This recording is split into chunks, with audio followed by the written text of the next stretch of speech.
Aka, dorixona ochmoqchiman. Nima qilsam bo'ladi? Ochsammikin, ochmasammikin deb o'ylanib turibman deganlarga bundan buyog'iga dorixona tizimida qiyinchiliklar ko'paysa ko'payadiki, hech qachon kamaymaydi. Shularning hisobini olinglar. Oldingidaqa dorilarga xohlagancha narx qo'yish yoki boshqa holatlar, elektron tovar, kontrabanda dorilarni sotish juda qiyin holat, mumkin bo'lmagan ilojsiz holatga kelib qoldi. Shuni hisobini olinglar. Faqatgina petitsiyaga ishlab, retsepturli dorilarga mana referent narx chegaralarini belgilab qo'yishdi. O'sha 15-20% dan oshmagan holatda sotishdan foyda qolsa, hisob kitoblaring qoplasa, ochinglar.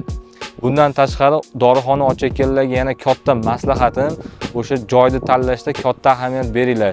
Yonlaringda 10 ta apteka bo'lib, ular hammasi 100 milliondan savdo qilib turgan bo'lsa ham, u yerga ochmaslikni tavsiya beraman. Chunki sizlar unaqangi darajaga chiqa olmaysizlar agar sizlarda katta mablag' bilan boshlamasalaring.